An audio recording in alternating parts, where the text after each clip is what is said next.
Welcome back to Ishvani Unplugged. So today we have a truly remarkable guest in studio with us, Leana Keogh. I nearly said Cook. So Leana Keogh, welcome. Thank you for being here, Leana. Thank you so much. We didn't do a cheer. A cheer for Leana. So Leana's got quite an inspiring, been on quite an inspiring journey. Yes. And so you're here to share with us today. Yes, I suppose if I look, you'd ask me to look back and tell my story. So where do you want me to start? You can take us all the way back to day one. Yes, yeah. Okay. So you're actually from Lusaka, Yes, Zambia. that's correct. I was born there in the 1960s, baby. Wow. And at the end of January, I turned 45. Okay. So I have to retire from path care. Wow. And that's 45 years of working. 45 years of working? Yes. Wow. Okay, yes. So you've been working for quite a while. Absolutely. Yeah. So, when they got independence, Kahunda was the Prime Minister. We came to South Africa, my mom, my dad, and my sister.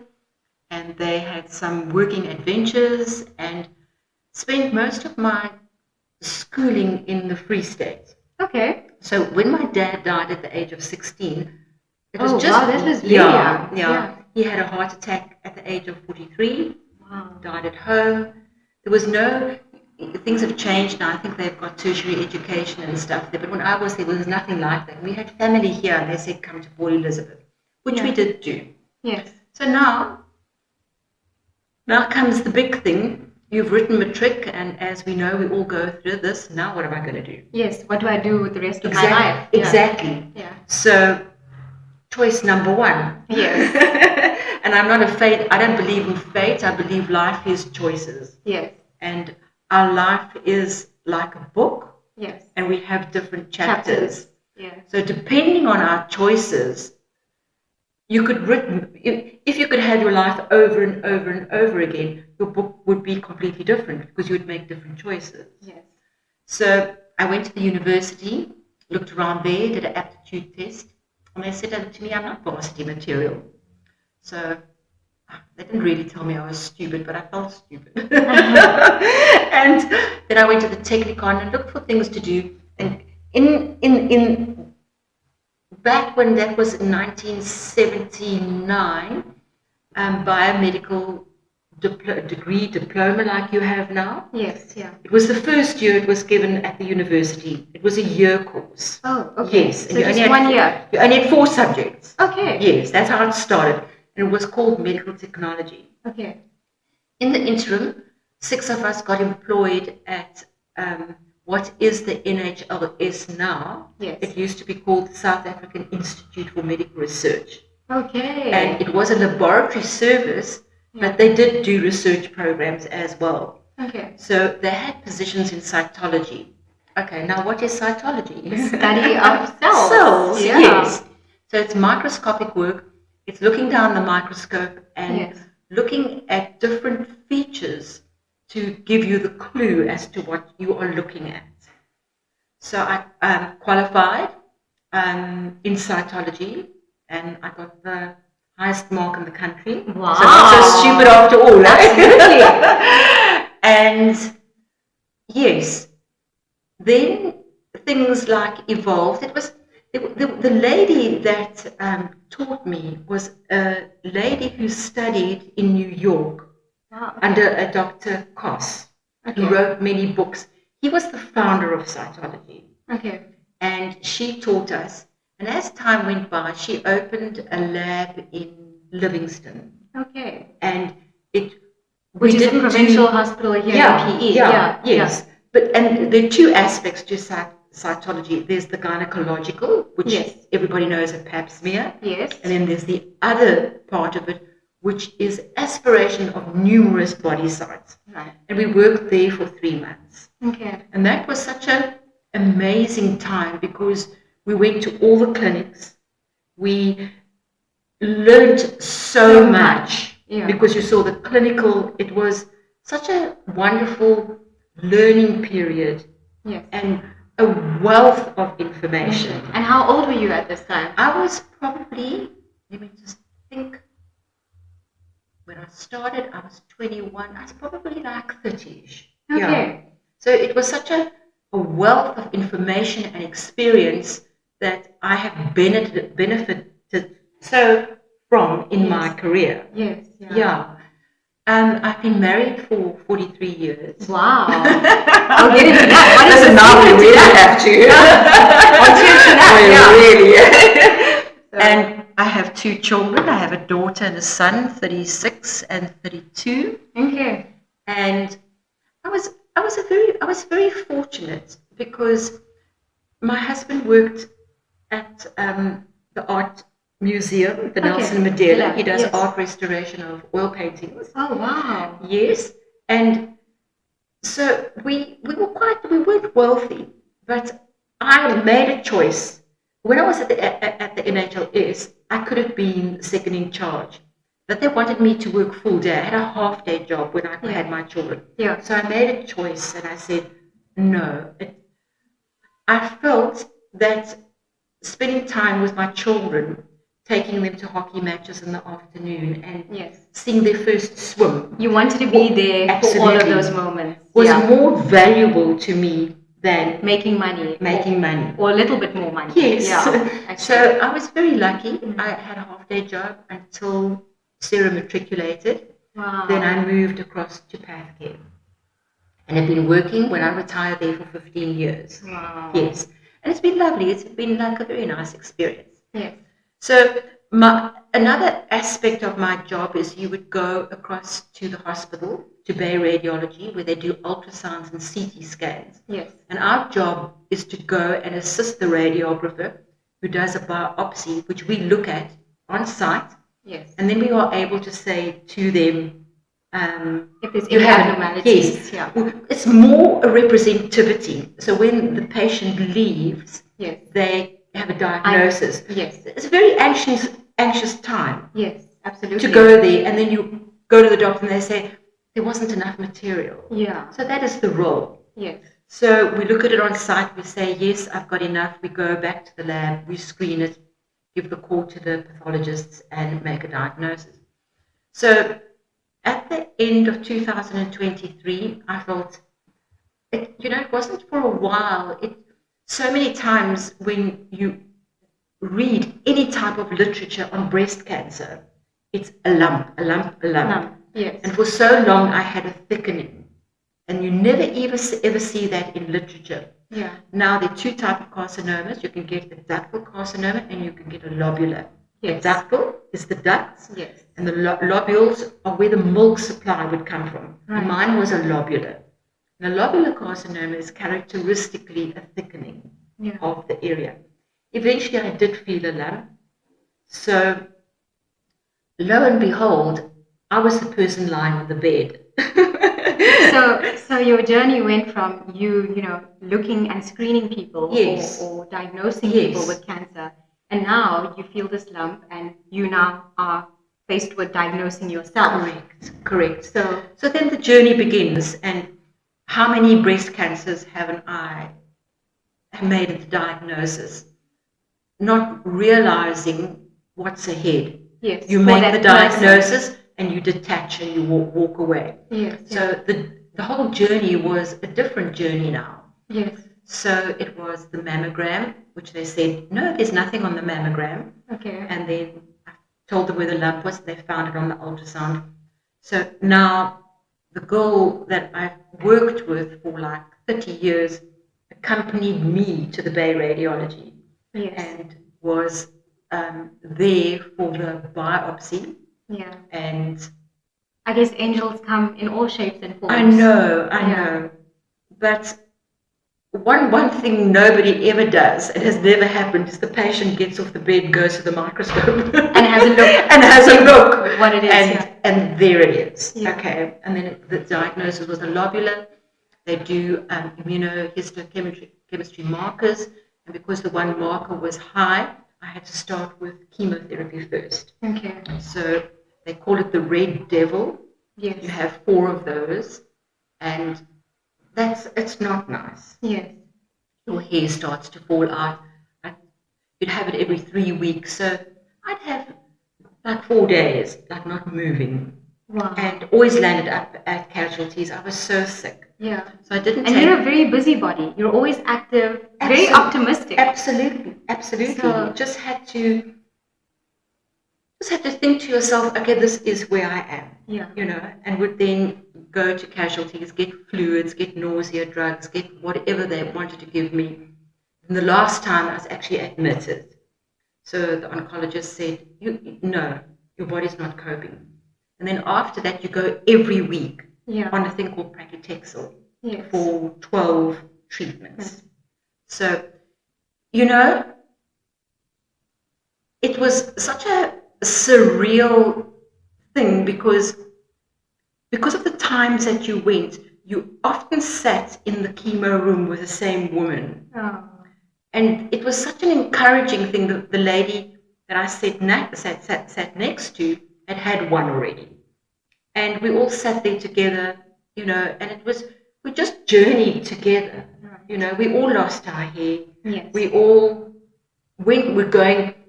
Some people were funny when they spoke about the side effects, and so really got to know really special people. Yeah.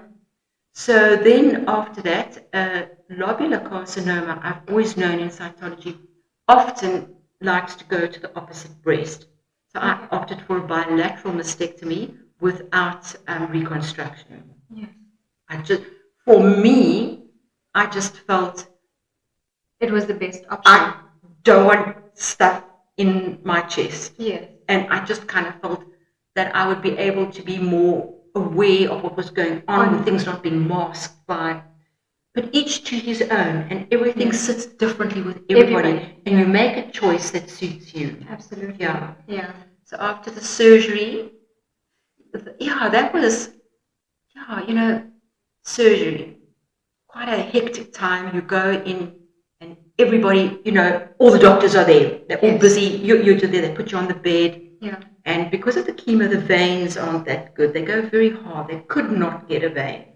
I remember the surgeon saying, guys, I want to get her under. Get me a vein. Yes. And I just lay there, and I was just like crying. Yeah. And there's always somebody. Yeah. And there was a sister who looked at me, kissed me on my forehead. And it was just, I felt that I'd been seen. Yes. Yeah. Yeah. So when that was done, my surgeon only took one lymph node out.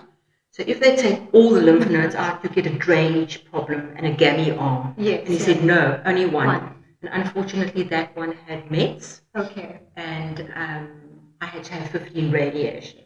Okay. So sure. It's very strange. It's very strange. I still sometimes look at it and I think to myself, is it actually real? Yeah. Is it actually real? Yeah. Sure. So you've come quite a long way, and it's been quite a journey. It is. Sure. So I'm going to go back a little bit. Yes. How did you get into cytology? So I know you were I was at the university and they had pamphlets, and I quite liked the idea of the laboratory work. Yes. And then when I was there, one of the lecturers who was still affiliated with the old SIMR said they're looking for people in cytology. Okay. And there are 6 posts available. So you'd be at the university, but you would be employed.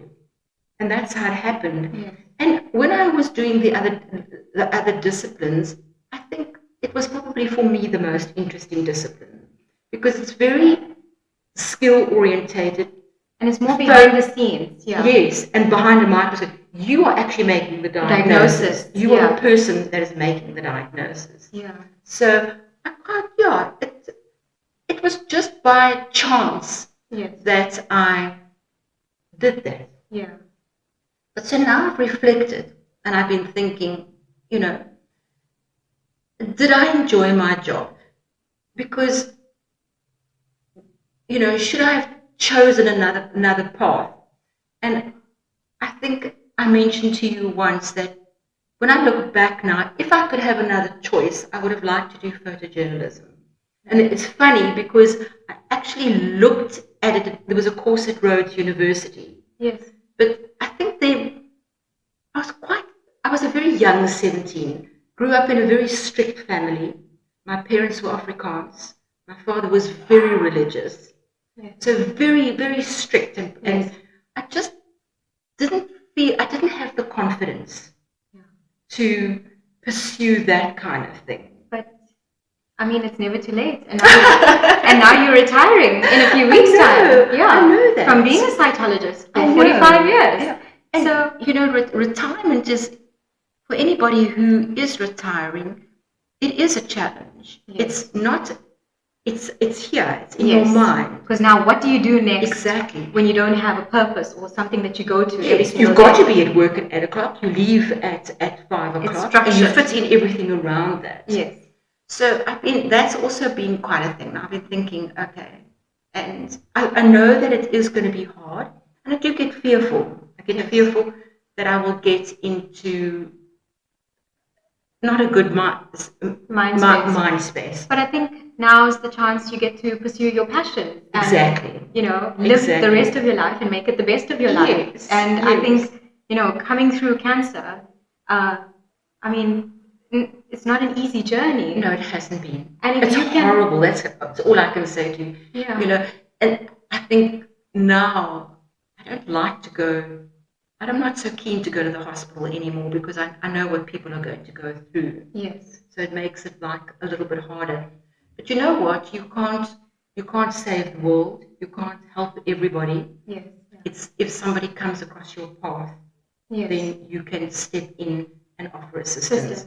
Yeah. But it's just too big, the whole world. Yes, yeah. Yes. And we're all human, but there's only so much power we have within ourselves, Absolutely. So, yeah. Absolutely. So, it's like I said, your life is like a book. So if I could choose, I would choose a different path and everything would be different. Yes. But, you also have to reflect back on your life and where you come from. And a lot of who we are is because of our upbringing. Yes. And the way we respond to things, the way we handle things. Yes. And some of us scream, some of us cry, some of us get angry. Yes. But it always goes back to a core issue within ourselves. Within you. Yeah. And my mother said to me, your father was so disappointed when you were born because you were a girl. Oh. The words it sticks with you forever. It did with me. Yeah. You could have had another child where they just laughed about it. You know what I mean? But it affected me very deeply. Yeah. And it always put me into a space in my life where I never felt good enough. Yeah. And it's taken me years and years and years to work through it. Yeah. And I think you're pretty incredible. I know you for a very short time, but I also got a chance to come visit you in hospital. Yeah, you did. When you were admitted. You did. Yeah, it was nice to just sit and chat with you. And thank you. I really appreciate it. Now that you've been through this entire cancer journey, to chat to you on this side and to learn more about you, I mean, you're absolutely incredible. Thank you so much. And the thing is, as I've always said, there's nothing that I can do about it. There's a lot of time, but my attitude towards it is the thing. Is what determines everything. What determines everything. Yeah. Absolutely. So, and I always just never felt good enough. And I had Luke first, and then I had Sarah, and I didn't want a daughter because I didn't have a good relationship with my mum. And I just didn't want that kind of relationship. Yeah. And I remember the day she was born. And when babies get born, you do all the work, and then afterwards it was busy. Yes. yes. What is it? Yeah. And they said it was a little girl. And I never, ever felt the same way about her. No. Yeah. No. I just loved her. Yes. And isn't it strange? It's the thing that you didn't want the most. It's the thing that's actually been part of my healing. Yes. And that's her. Yeah. And the relationship we have where we can talk about everything. Yes. And like even my son, he's much more quieter and reserved. But So in your lifespan, you also, when you're coming to retiring, what is your legacy going to be? Yes. You know, what are people going to remember about you? Yeah. And I'm sure there are a lot of bad things they're going to remember. I'm sure there's a lot of wonderful things and brilliant things about you. But yes, to be able to walk away and think, what is my legacy? Yeah. I did do well in cytology. You did excellently. I enjoyed cytology. Yes. I loved the challenge. You made a difference in humankind. Yes. And I mean, not just here in PE or the Eastern Cape, but in the world. Yes. You know? You were part of a lot of people's journeys, their health journeys, their personal journeys, you know. Absolutely. You made a huge impact. Making the diagnosis is like a pap smear. You don't have to die. Cervical cancer is 100% curable. Yes. No woman should die from it. Yes. It takes so long to progress to such a stage. Yeah. So you making that diagnosis, you've already got them in the net. They can be followed up. Yes. Yeah. You've saved that life. Yeah. Yes. So I think one of the things that I often think about is, and I think it's something that comes with everyone, is I always say to my children, one day when I'm very old and I'm sitting on the stoop over there, at least I will be able to think to myself that my legacy wasn't that bad. No, it was I had a good relationship with my children. Yes. There's familial things that get passed on from family to family to family. Yeah. And it's like you think, did you not see this? Yeah. Why didn't you stop it? Yeah. Another choice. Yes. Yeah. You know, that could make just such a difference. Yes. Absolutely. You spoke about how, you know, you and your daughter have this wonderful relationship and how it's helped you not only in life but through your journey with cancer as well, and how having a good support structure is so important. Absolutely. And my husband was fantastic. He came with me to every dropped me off, and I said, you know, I can't actually drive. But it was just, it was a very lonely time. Yes. Because although that you have all the support, only you can walk through it. Yes. You're the one that's getting the chemo. No, you're the one that's going through the emotions. Absolutely. Having all the symptoms. What kind of symptoms did you have? Did you have any at all? From the chemo? No, prior to your diagnosis. I know just the lump. Just the lump. No weight loss, nothing. No. That's more when it's in exaggerated stages. Yes. So I think you caught it. I hope so. Yeah. You know, I will tell you that I had a scan on Monday and it was good. Okay, that's great news. Yeah. So great for retirement. So now for the next 6 months, you just live and then you bite the bullet and you go for your scan. Yes. But even there, you know, like I didn't take hormonal replacement therapy because the cancer is receptive to estrogen and progesterone. Yes. I can't be on any hormonal therapy anymore or anything like that. Yes. And so they want to block that. So they'll give you hormonal therapy, which I refused. Mm-hmm. My decision. Yes. She was completely fine with it. Yes. And she made a comment. I said, if it comes back in 5 years' time, comes back. Yes. And she said, what happens if it comes back in a year? Yes. And that kind of like jolted me a little bit. Yes. And I said to her, that's actually fine. I've actually had enough. I'm very susceptible to the drugs and the side effects, and it causes bloating, it causes loss of bone density and that kind of thing. Yes. And yes, it's your body. Yes. You do what you feel. Please. Yeah. And when she said to me, what if it comes back in a year? I had to think a little bit, and then I said, no, it's all right. It's fine. I've made my peace with it. Yeah. I really and truly have. Wow. Yeah. Oh, Leana. It's been quite an amazing journey, hasn't it? It has. So what's next for you in terms of retirement? Now retirement. Yes, now this is where the challenges come. I would want to do a little trip. It's definitely on the cards. Then some trips around the country. And then I have always had a deep passion for animals. And I've always been selfish with my time because you've only got Saturday that you don't work, and then you've got to catch up with everything, so it's Sunday. Yes. So I'm definitely going to do voluntary work. That's amazing. And I know that's going to be hard. Also healing, you know, good for the spirit, good for the soul. It's time to give back. Yes. And then they've got the penguin community. Yes, Sanko. Yes, I always call them the penguin community. You can go and volunteer there. Yes. And I've got a vet friend, she said to me they actually do microscopic work there, they look for bilharzia. Okay. So hopefully I could do something like that. There we go. Want to get involved in animal welfare.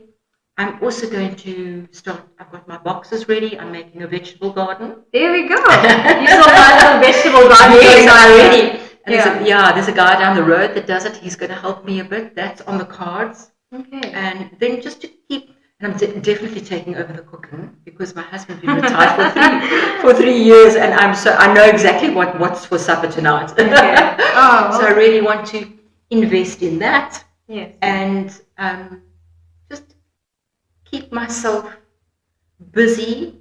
Oh, there's also a Smile Foundation at in Warmer Township, where you read for children. Oh, another thing. Yes. And it's amazing once you start talking to people, how people, oh, there's that. Yes, I know that person. I'll put you onto that person. Yes. So all those things are networking, and it just links. Yes. Yeah. And I'm sure you'll find your way, and you'll have a whole different community of people that it's going to be. Yeah. It's going to be. And absolutely. Yeah, it'll be away from the medical field, but a different type of medicine. I know. No, it's going to be. I'm looking forward to it. Yes. I feel that the chapters. I can feel the chapters coming to an end. Yeah. So. Well, you should be very proud. Thank you. I think you've done an amazing. You spent a lifetime doing some really amazing work. Yes. And you should be very proud Thank you so much. of how far you've come, and also, fighting everything that you fought, because I'm sure cancer was not on the cards. No, it wasn't. And it wasn't the only battle that you've had to fight over the last few years. So. No, there isn't. There are always battles. Yeah. But I think the one that, I don't know if this sounds like vain, but I'm very proud of myself that I've grown. I'm very proud of myself that I've been able to recognize the things that aren't good for me. Yes. And I've been able to get to a place where I quite like me now. I love that. I love that. And maybe it's the journey of falling in love with Leana. Yes, which is huge. Yes. And I actually realized I'm not just good enough. I'm amazing. Yes. Yes. You definitely are. Yes. Leana, what is your advice to anyone who may be going through the similar sort of diagnosis that you had to live through, and it's a huge shock, I think. But when I had a tea the other day with people who had gone through this, there was a woman who gave an analogy of she did like Iron Man, and she was saying how it's a team. Yes. And that was the thing. It was a team effort. It was your surgeon, it was your doctor, it was work, it was home. Yes. And the people that you met there, and you would sit having your chemo, and you go out, and the whole world was just carrying on. Yes. But in that little bubble, you were connected to so many people. Yes. Reach out to those people. Talk to those people. Yes. We used to sit and talk. We sometimes used to be people that were funny. We used to cry with laughter while having chemo. Yes. It just drew you in. Yes. And you were connected to people who were going through the same. It's not nice, but it's not the end. Yes. There is a treatment protocol. Yes. Do the treatment protocol. And where I am now, I have done everything that I can. Yes. And that's it. Yes. And the cards have to fall now. Now the cards must fall as they must fall. Yes. But made amazing friendships. People were brilliant, and Wow. Yes. It's been quite moving, I think. And thank you. For someone sitting on the other side of it, we're in the medical field, so yes. We're constantly interacting with patients who are fighting all sorts of struggles. Yeah. But it's very different when you're on the other side of it. Absolutely. It's like how they say, when it's your mom who has the heart attack, you don't know how to respond, but yet you work in emergency medicine every single day, and now your body just goes numb. And it's a You know, when the students have come across, I've taken them across, and I said to the one student, very different now, isn't it? Yeah. It's not just a biopsy or a slide or a vial of blood that's coming in. Yes. Now you can see why you do what you do. Because this scan with that person's lung, with that tumor, how important I've realized it is. Because all of that diagnosis is based on treatment and a person's life. Yeah. And he said, yes, it's very different now. Yeah. Yes. The game of life and how to play it. I know. Well, thank you for being here today. And thank you for sharing your inspiring story. It's an absolute pleasure. You're truly remarkable, Leana. Thank you. And I wish you the very best with all your future endeavors. I'm so grateful to have met you. And likewise. And thank you so much. It's a pleasure. All right. Well, thank you. Thanks, guys. I hope you guys enjoyed the conversation with Leana, and we'll see you in the next one. Mwah. Bye.